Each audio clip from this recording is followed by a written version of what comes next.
Rone Geeks proudly presents Marvel's What If, Episode 2. The following audio may contain coarse language and other materials that may not be for a younger audience. The opinions expressed in this audio are solely those of the speakers involved. These conversations may contain spoilers for current media such as games, comics, movies, television shows, and more. Grown Geeks makes no claim to ownership of any of the various media, simply the opinions expressed. Listener discretion is advised. Hey, be sure to check out our Facebook group, hit one of those QR codes, join one of the 1,300 strong, and still keep on growing there. And if you join the 1,300 strong, be sure to swing on over to YouTube. We got 143, that's barely over 10%. Need some of you guys to move on over, give us a like, give us a sub, hit that notification bell so you can be sure not to miss any of our amazing content going on up there. And if you want to see the audio only, here's our beautiful list of everything that we're on due to anchor.fm/GrownAgeeks. Without further ado, Marvel What If Episode 2, we have Sam Morgan joining the panel today, able to have him be on a call. How you doing, Sam? I'm doing better. I'm in a recovery stage right now, so I've had some free time to sit and just enjoy some TV, some video games, playing my Xbox today. Always a good day indeed when you finally get to rest and relax, but we all wish it was under better circumstances, I'm assuming. Of course. And below me, we have the man, the myth, the Marvel, and as all things Marvel, he's always here. Will Parker, how you doing? Not bad. I'm chilling, man. I'm chilling. And then I am Brent. I am your host. I'm the one whose voice you get annoyed with every time you hear your Anchor advertisement ad and all over everything gag on these balls with Tony and what's the topics and just running tech and audio and just having a good old conversation with you grown geeks about Marvel's What If Episode 2. What if T'Challa became Star-Lord? I have to say, hell of an episode. A hell of an episode. To open up, Will, what were your initial thoughts on it? I like the way that it started out with T'Challa's explorative personality. I thought it was great that they set him up to, hey, this is what kind of stuff I'm interested in. This is with that. I want to explore. I want to do this with that. And he was given the opportunity to explore by an unconventional means with that. The show just really took off from there. And it was fantastic the entire time. So definitely a shout out to Matthew Chauncey who wrote it. So that was fantastic the way that he set it up and the way it just carried. Sam, what are your thoughts on this episode? I was very impressed by the idea that regardless of the circumstances that we see the characters are still very much who they are. We become so, there's so much that's associated with particular characters. I mean, Steve Rogers has always been Captain America, and to see how he would act from the first episode if he in fact weren't the super soldier, it didn't change who he really was. He did the same types of things. And so with this episode, getting to see who T'Challa was at heart, who the character is, like Will pointed out, he was very much an explorer, very much a scientist, and was still very good natured and wanted to help people, wanted to do more for others, was not selfish, was not did not have the personality that we might have associated with the character of Star-Lord. And that brought a brand new presence to the character as a whole. But at the end of the day, it was still T'Challa being T'Challa. And I thought that was a very nice touch. And it really helped to bring in what the watcher stated at the beginning of the episode. Is it nature and nurture? So, Yeah. I enjoyed that. It was a hell of an episode, and I'm sure I can speak for everybody here when I say, man, was it good to hear Chadwick Boseman's voice. It was everything you remember that it was, and they did the character and the person correctly, and they did it in a respectful manner, and they made sure at the very end of the episode to throw up how much they really loved and appreciated working with Chadwick Boseman on anything, as I'm sure most of his co-stars and everyone who knew him knew he was just that kind of human being, that he would have wanted things to continue, but continue in a way that was respectful of everything that had happened. And Right. it was definitely hilarious to see that opening like scene from Guardians of the Galaxy, where it's like the Peter Quill moment of Star Lord, and he's like, "Who?" As opposed to literally, he just turns around now, Star Lord, the most famous man in the universe.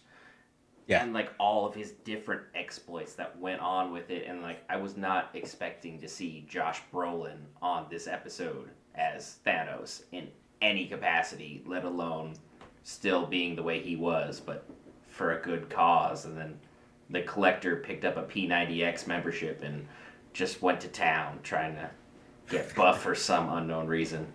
But any particular scene that stuck out for you, Sam? I know I talked a little bit about the opening part of this episode. Um, Honestly, I think the introduction of the characters when we see everyone sitting around at the bar. He's got a new recruit. He now has Korath the Pursuer as part of his team of Ravengers, and they're sitting around. We get Taserface is back. He's there. Kraglin is there. You've got um, Karen Gillian's character, Nebula. She's there, and of course, she's calling T'Challa Cha Cha. And so obviously, there's a little bit of history there. As you pointed out, Thanos comes walking in. Yondu's there, and what's very impressive about the scene is that dynamic between everyone. You can see that T'Challa is the glue that holds this team together. That they would probably all go awry if it weren't, if he weren't the central cog to kind of keep everything flowing and moving. Um, there's a segment where Nebula and Thanos are having a conversation. He's like, "Wait, that's your daughter?" And they're both like, "Adopted." And you can kind of see that there's a little bit of tension there, but T'Challa comes in and says the right thing, and everybody's good again. So just seeing that whole team dynamic, that was probably one of the most interesting moments in the entire episode, just because they're at this bar, and all of it's almost like that's where all the cameos are, because you have Drax in there, it's a clear indication that this is an alternate reality, an alternate timeline, if you will, or one of the many infinite universes that have spawned. And I found myself like really paying attention to that scene, trying to catch everyone who was in it and listening carefully. And of course, I came back later and found that it's pretty impressive roster of voices. Like just about everyone it was their actual actor voicing their character. So I was quite impressed by that as well. Disney just doing Disney things. They just know how to make things get going and get going good. And man, if Kevin Feige has not done a phenomenal job with everything going on. What about you, Will? Any scene that stuck out to you? I mean, I think my favorite scene out of all of it is, I mean, it has to be Thanos. And so with that, I mean, it was done so well and so like that. And I want to say scene, just him as a character, so like that, and him trying to explain his positioning as to why he was doing what he was doing. And you see it throughout various points in the show, so like that, freaking. But the fact that T'Challa just had a conversation with him and was able to convince Thanos to, like, it didn't take an axe in the chest from freaking Thor.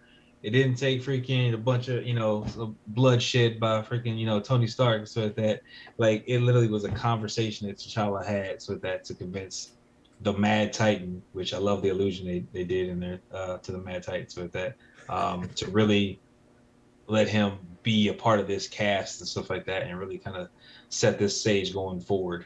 And to see Thanos, and again, it's more character development for him. You see him with his relationship to Nebula and stuff like that, and it's like there's it's a polar opposite than what we got from the MCU. So that he'll take her apart and like, okay, like you're not good enough, but he's got more of a like, yeah, I wasn't the best father, but I'm still trying to be here for you type vibe and stuff like that. And I am sacrifice myself. Hey, get out of here. I'll handle this. And then shows that she cares because he came back. So everything involving Thanos was just was really good and so that really fun, and I liked it. I love how every time like they had an opportunity to, and like they would show him just finishing his whole spiel, and they'd be like, "It's genocide," and he's like, "No, no, it's just efficient. It's fine." And it's like, and it's random, so it's not like I'm just picking people I don't like. So he still believed that he had something to it, but clearly, whatever conversation he had with T'Challa swung him. Because like for me, it was the scene where T'Challa was being held by the Collector, and the Collector hit his wristwatch. And then he opened up his little vault of like weapons, and he had Captain America's shield, he had Mjolnir, he had Drax's, well, no, he had the Dark Elf's like little dagger thing. Like he had a whole plethora of weapons, and you're just like, where, how in the world did you get these things?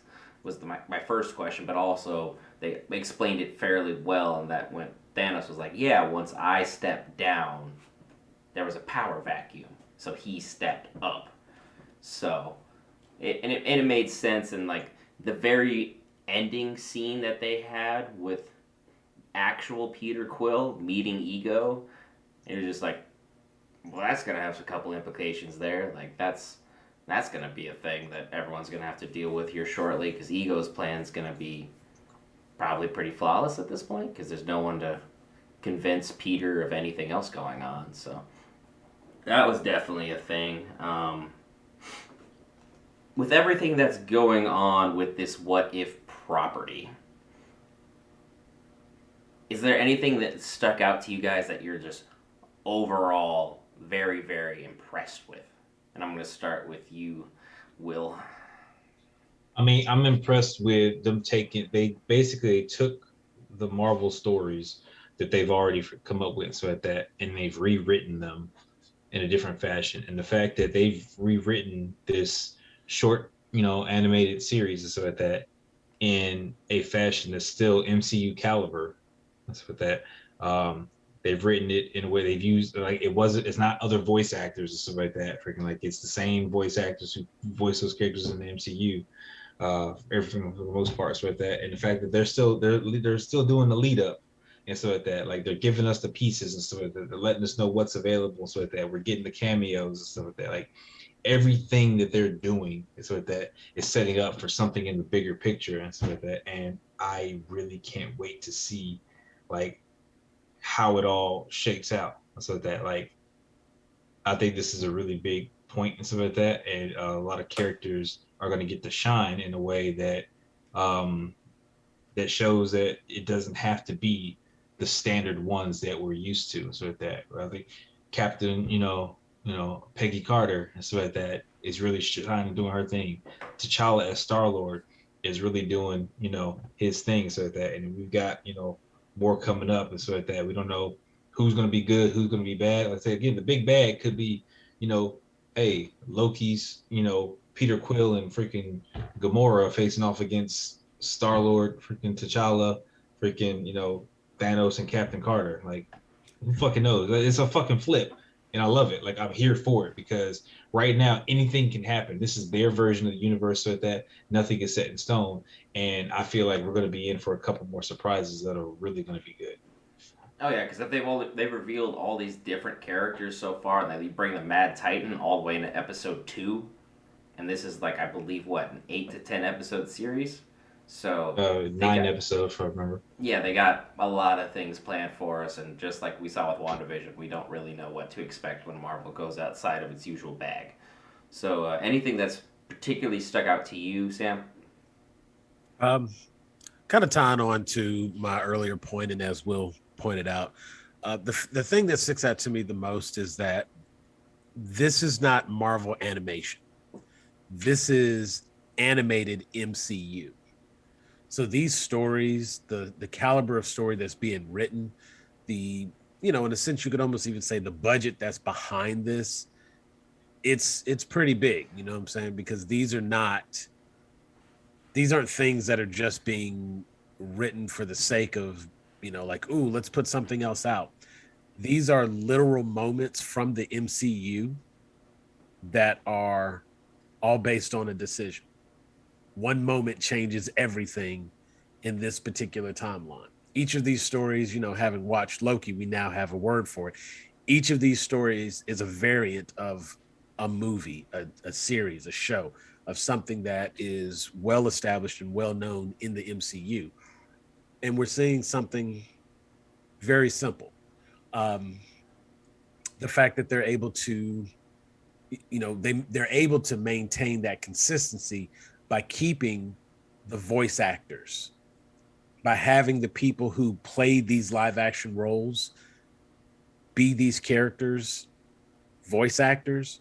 It helps to create that seamless transition that your mind needs to keep you engaged and keep you a part of what's going on, and have you right there in the story. Haley Atwell doing all the talking for Peggy Carter, Sebastian Stan doing all the talking for Bucky Barnes, Djimon Hansu as Korath the Pursuer. Like having Chadwick Boseman voice T'Challa, it made that character come to life in a way that would not have been possible had it just been a voice actor. And that's, no hit against the people who haven't been back, because whoever was voicing Steve Rogers in the first one, he did a great job, because he wasn't Chris Evans, but he gave you that same feeling. And ultimately that's what they're looking for. And I just feel like it hits home a little bit better when you can get the actual voice actor. So as you pointed out, kudos to Kevin Feige in maintaining that seamless transition once again. And having the narrator, the Watcher, Jeffrey Wright as the Watcher, that's I don't know. He's somebody that I feel like gets overlooked as far as his voice work, but I think he's right there in the same caliber of, like, if there were people who could narrate my life, he's on that list. Yeah, I mean, even you could make an argument that Josh Brolin could even be somebody whose voice you'd be like, yeah, I could be interested in that. Like, Yeah. he's not going to do it a disservice, but I've just been impressed with Marvel's storytelling capabilities and their character development and how adequately they're just like, yeah, Yondu just went to go do his thing, so that was normal. But somehow they ended up in Wakanda instead of the United States. And they saw this little kid and picked him up. And then Yondu was like, well, we got a kid, so it's fine. It's got It's two like, see holes, two hear holes, one eat hole. That was fantastic. Yeah, I was like, well, all right. And it's like, it's pretty obvious that in the alien world, they do not see race of any kind. They're just like, that's a kid. We got a kid. Like, mission accomplished, right? And then Taserface straight up said, all humans look alike to me. Yeah. So then we just literally just moved on, and the next thing you know, T'Challa ended up saving the galaxy without even picking up a blaster. So, I mean, the man knows how to do his work, and he's clearly proven himself as one of Marvel's smartest entities, period. Yo.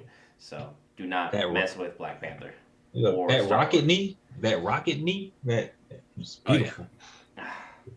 Because I was like, what is he winding up for? And the next thing you see it, and you're just like, ooh, you know that hurt. That readjusted everything in the collector's face. But hey, it's fine. It's fine. But with this episode being one of Chadwick's last works, is there anything more that we want to discuss while we are good on time? We have a good 10-minute window here where we can discuss the impact of Chadwick Boseman and his work. And Sam, you look like you are very eager to discuss Chadwick. Well, it's just the What If series as a whole, I think is going to, as Will kind of pointed out, these stories may not be connected directly, but I do feel by the end of this series, there's going to be a connection. Like I would love to have another episode that features T'Challa, Star Lord T'Challa. Um, Honestly, I'd like to have another episode that had Peggy Carter. She was fantastic in the first one. I like that Look, character. they're not done. They're not done. Look, Right, and so And most it's of the artwork that's leaked, there is at least a picture of everyone in a group together, but it doesn't show that's what what I they're call doing that. or who they're fighting. Nope, So they're and coming together. so and so it's hard, it's too early at this point to say that I feel very confident that I'm going to get more T'Challa, and as a result, it's very difficult for me to.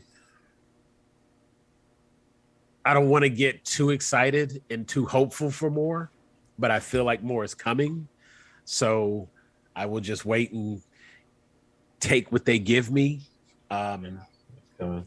He gonna show up. He gonna talk some shit to somebody. He gonna talk some shit to Thor. Watch. I could see it, and I mean, if nothing else, we know that we're going to be back in Wakanda at some point because we got to see King Killmonger. How you know And it's King since Killmonger though?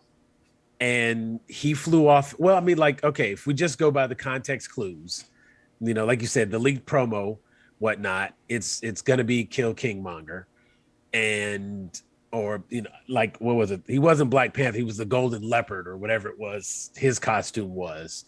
Um, so if we end up back there, and since he's now already made the trip back to Wakanda, there's the very real possibility that him, interstellar travel is, like he can return to Earth whenever. He takes a trip, he goes back to Earth, he goes to visit his family on Earth. Whether or not he stays or goes back out, who's to say? And so it's possible that, there could be a reunion in that fashion. On Killmonger's Iron Man. Like that'd be freaking fun. He meets up with Tony Stark at some point, so that could be a thing. You give me Killmonger's Iron Man, I'm gonna lose my shit. And that would work. You know what? I mean, maybe he'll be War Machine. Something. Give me something. I'm with it.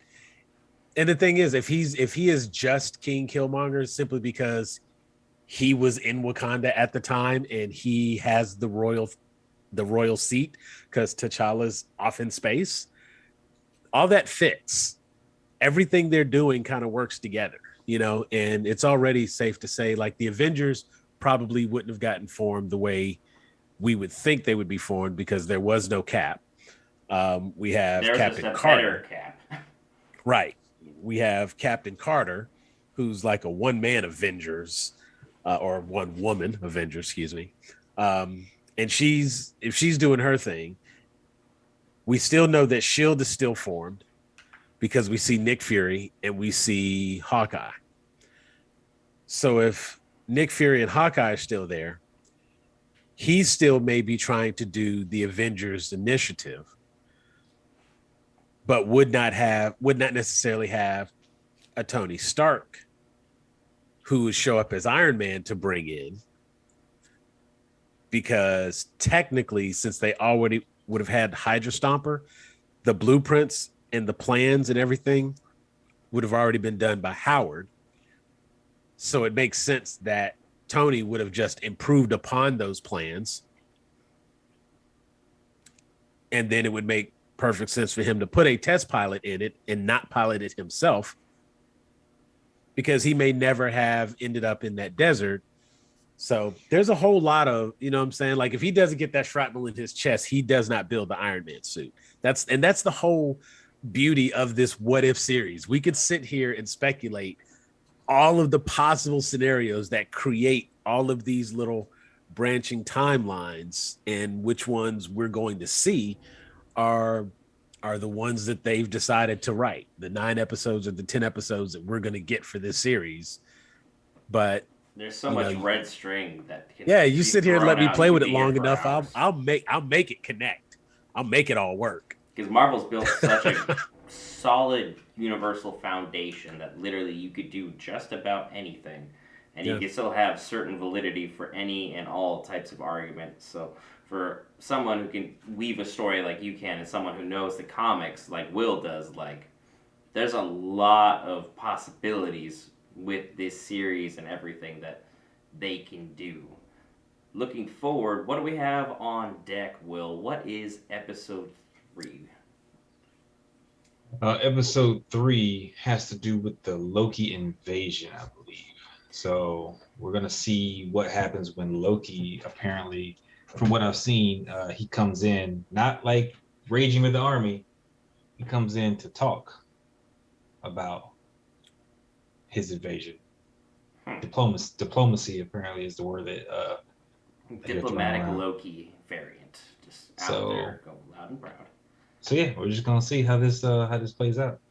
Because there's definitely some stuff we could try and throw out a couple predictions for, but at the same time, like I'm just gonna let Marvel take me on this amazing tale, and I'm just gonna be happy with what I've seen. This is one of the better animated series that's come out from them, because I know most of us saw the Modoc series when that came out, and I have to say wasn't all that impressed by that. So I didn't feel like it deserved its own panel or its own I think review. the comedy show that Modoc was attempting to be, Robot Chicken.